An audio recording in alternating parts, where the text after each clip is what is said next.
You work for a consumer watchdog publication and are testing the advertising claims of a tire manufacturer. The manufacturer claims that the lifespans of the tires are normally distributed with a mean of 40,000 miles and a standard deviation of 4,000 miles. You test 16 tires and get the following lifespans. Complete parts A through C below, and this is the data table. And what we're going to do for this particular problem is we're going to use technology to help us solve this problem. I'm going to left click this little blue icon here, and you'll notice it is a pop-up window that says click to copy table. So I will left click that, and I'm going to left click open in StatCrunch. And this will bring up the technology that I'm talking about. It is a Java applet, it is a JavaScript program, so it should run without you having to enable any Java. And it may take a few moments for it to load, depending on the speed of your computer and the speed of your internet connection. Now you'll notice that all of these data values are now contained in this column. The next thing that I'm going to do is go ahead and sort them from least to greatest. And we're going to come down here to sort, left click sort, and I'm going to left click the first column, which is called var1 or variable 1. I want to make sure that I sort from ascending, so I will left click compute. And now we'll see that it has been sorted from least to greatest.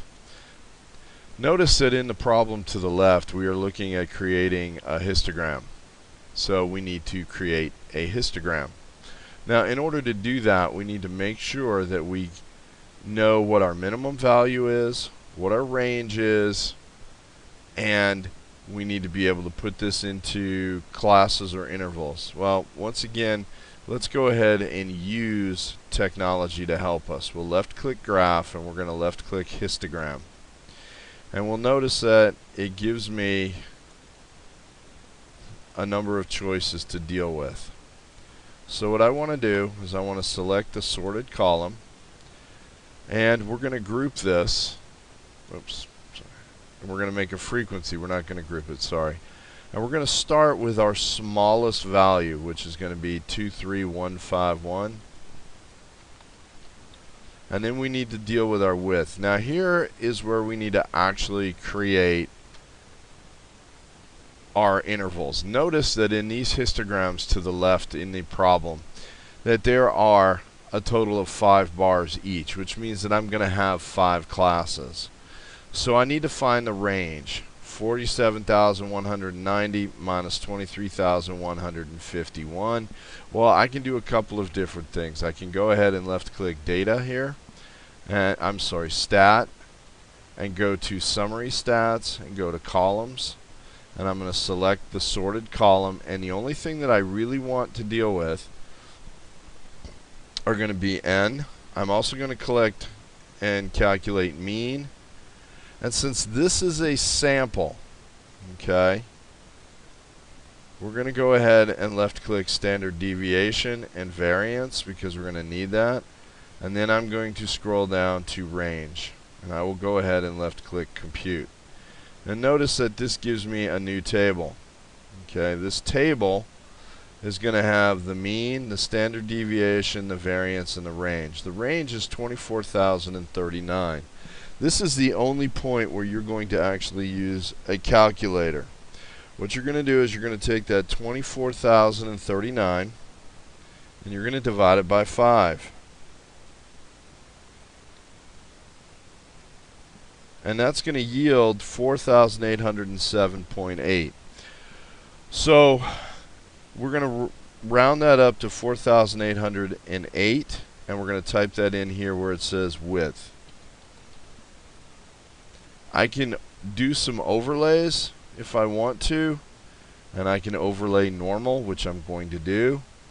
The mean, which is calculated down here, we're going to go ahead and type that in at 30. Actually, we don't even need to, but we are going to go ahead and click the markers, and we can left click compute, and this gives me my distribution, my histogram. Now we're going to compare this histogram with the 3 histograms in the problem, and we'll see that this histogram most closely matches this one over here, so we will left click final check on that, and then it's going to bring up the next part of the problem when I left click continue. Okay, so now we go on to the next part of the question. It says, is it reasonable to assume that the lifespans are normally distributed? Why? Choose a correct answer below, and we're given 4 choices. Yes, because the histogram is symmetric and bell-shaped. No, because the histogram is symmetric and bell-shaped. Yes, because the histogram is neither symmetric nor bell-shaped. No, because the histogram is neither symmetric nor bell-shaped. So let's go ahead and bring back that so we can look at it. And we see that it is very much bell-shaped. That's what this red line overlay is.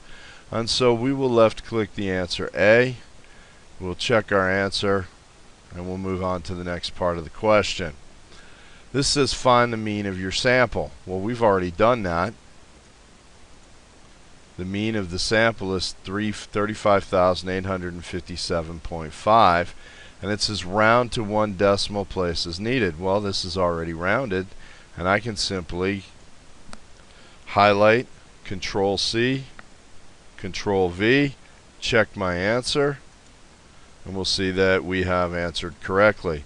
The next part is the standard deviation, and since this was a sample, we're going to go back to our problem. We see the standard deviation is right here, and this says round to 1 decimal place as needed. Well, this is going to be rounded to 1 decimal place at 6,549.37, which will round to 0.4. So I'm just going to copy the first part of the number, and I'm going to change that 3 to a 4. And we will left click, check answer, and we'll see that we have the correct answer for the standard deviation. Now we need to answer the final part of the question. Compare the mean and standard deviation of your sample with those in the manufacturer's claim.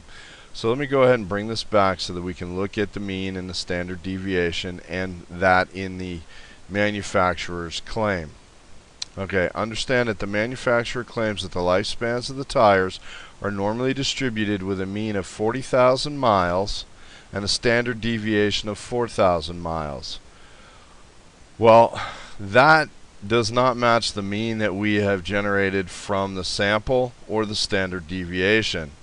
The sample mean, these are the 3 choices. The sample mean is less than the claimed mean. So on average, the tires in the sample lasted for a shorter time. The sample standard deviation is greater than the claimed standard deviation, so the tires in the sample had a greater variation in lifespan. The next statement says the sample mean is greater than the claimed mean, so on average, the tires in the sample lasted for a longer time. The sample standard deviation is greater than the claimed standard deviation, so the tires in the sample had a greater variation in lifespan. And part C, the sample mean is less than the claimed mean, so on average the tires in the sample lasted for a shorter time. The sample standard deviation is less than the claimed standard deviation, so the tires in the sample had a smaller variation in lifespan. Okay, remember that up here it says the mean is 40,000 and we have a mean of 35,857.5. So the sample mean is less than the claimed mean. So that means that I can discount part B because this says the sample mean is greater than the claimed mean. Now we need to look at the standard deviation. The standard deviation is 4,000 miles here, and the sample standard deviation was 6,549, which is greater than the claimed standard deviation. Therefore, the variance or the variation in the lifespan is greater. So when we look at this, the sample mean is less than the claimed mean. That is true. And then it says the sample standard deviation is greater than the claimed standard deviation, so the tires had a greater variation. That is also true. But let's just double check. Down here, we have the fact that the tires lasted for a shorter time because the sample mean is less than the claimed mean. However, it states that the sample standard deviation is less than the claimed standard deviation, which is a false statement.